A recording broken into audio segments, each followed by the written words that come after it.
Yeah, burst episode runtime being cut to 11 really hurt the series after Chozi really couldn't live up to its full potential. That's how I'm feeling.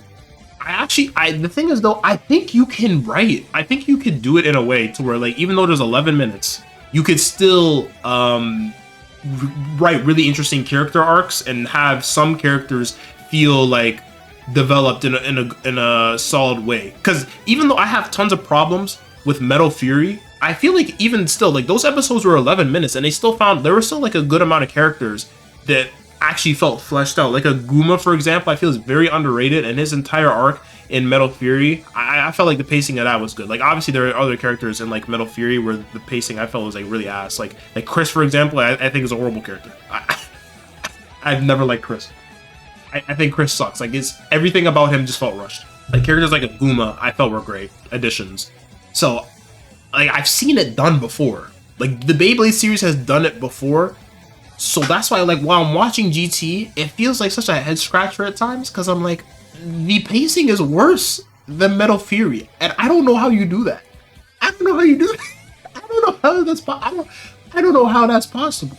But again, it's different writers. So it's just like, but if you're gonna go in an 11-minute runtime for episodes, I feel like you should study what Fury did and then just realize, okay, what can we take from Fury that's good, and then like all the bad stuff, don't do that. So again, like it's when I've seen it done in at least an okay way before, and now I'm watching GT and the pacing's worse, I'm like, bruh. Like again, like there's still great stuff in that season. Like Kenta is fantastic, but there's still like really bad pacing stuff. Like Yuki, for example, is garbage, is literal nothing character. Like it's so bad. And I feel like the inclusion of like previous characters like Masamune, Yu, and Tsubasa, it feels lazy. Like it just feels like fan service. And what they try to do with Masamune in Metal Fury, holy, it's so bad. It's so bad. It's so bad. Like I think I briefly talked about it in my Masamune hate video. I'll talk about it more. I'll talk about it more in my maybe actually, you know what? I was thinking about maybe I'll talk about it in my top 10 frauds of the Metal Fight generation. But you know what? Maybe I'll make like a separate video just talking about all of the problems in Metal Fury, because I feel like when you look online about like Beyblade discourse, like for the Metal Fight generation, I don't really see people talk about like the issues with Metal Fury, because like when you take away the nostalgia glasses and you look at Metal Fury, there are so many fucking bad writing decisions. Kyoya and Ryuga character assassination. Yeah, I mean, yeah. What they do with Kyoya, I love the fights that Kyoya has in Metal Fury, but what they do with his character, like on rewatch, I was like, yeah, nah. It really does feel like they did not know what to do with his character, because sure, if you wanted to have him regress, there's nothing wrong with character regression as long as the execution is okay. But like the execution of that was bad, because then he goes back to being how he was in Metal Masters, but it's just rushed. So it's like we had Kyoya's entire development regressed, and then we went back to like the way he was in Metal Masters in like the span of like 2 or 3 episodes, and it was like treated as like some groundbreaking moment, but it's like, bro, we've seen this before. And then Ryuga, I'm iffy if I want to call it character assassination, but like it definitely does feel like Ryuga's character just reset, because from the way he was in Masters to then into Metal Fury is like, there's a valid argument to be said that like Ryuga should not be acting the way he does in Metal Fury at all. It is a bit weird. I think the story kind of at least plays into it a bit better, because like his whole dynamic with Kenta and that mentor and student dynamic, I think has some good payoff with it. But like if someone tells me like they were annoyed with Ryuga going back to being the way he was in like Metal Fusion, I'm not even gonna disagree with them. I'd probably agree, because like when you think about it, it is stupid.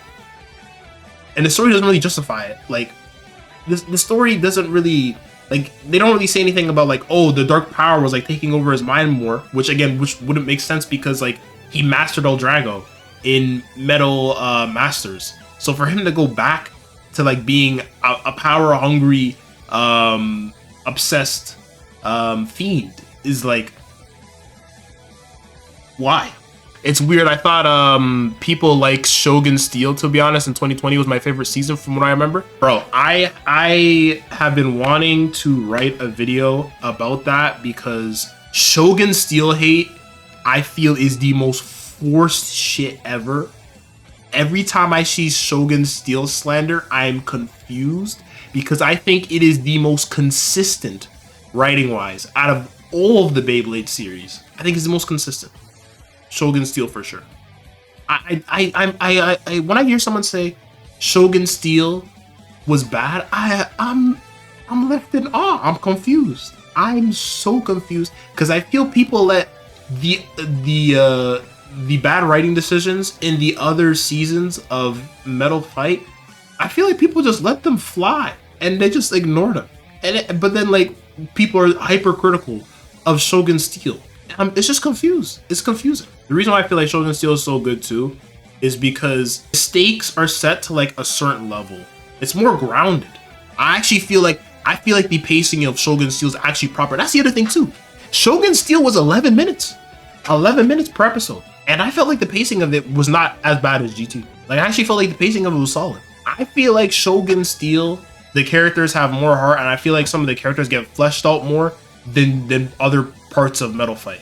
I actually think Shogun Steel should be rated higher than Beyblade fans give it credit. I always hear Beyblade fans say Shogun Steel shouldn't exist, and I roll my eyes.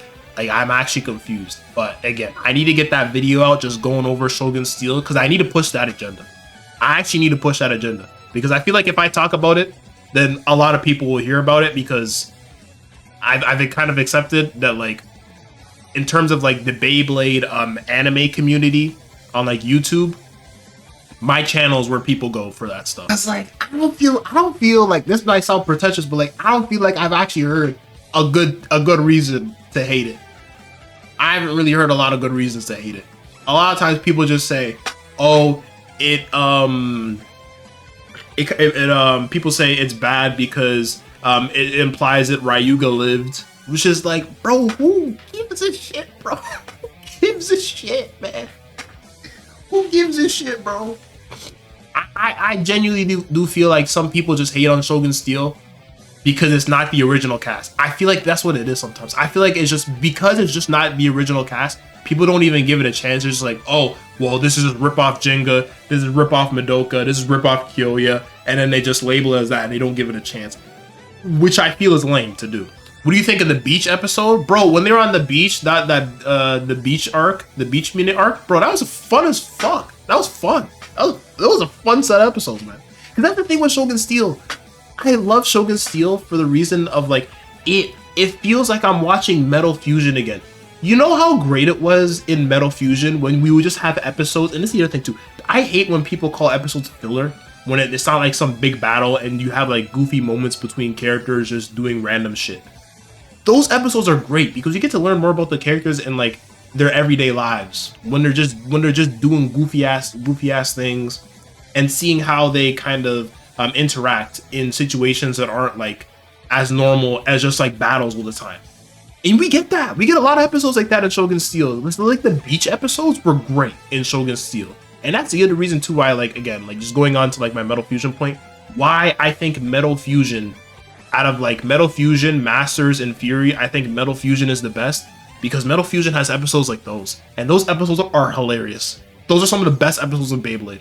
Of just not even like the top tier like battles and hype and all that stuff. The episodes where we see Jinga and the gang just doing foolishness. And if you watch it in the dub, it feels like you're watching a bridged anime. Those are like the best episodes in Beyblade. Those are my favorite episodes.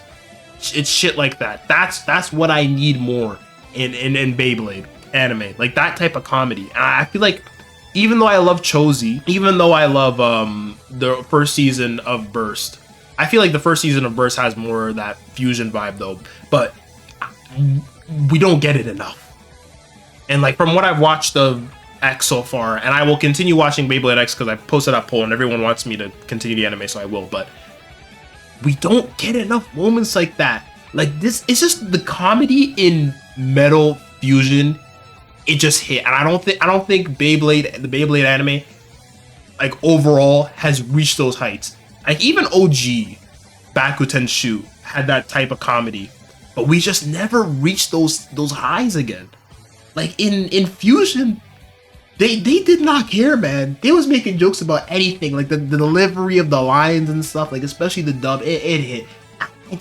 I don't feel like we get those comedic moments anymore. Like we get some comedic moments in GT, but it's not funny, man. It's not funny. Like they had the formula in Metal Fusion when it came to comedy. I need that shit back, man. I need it back.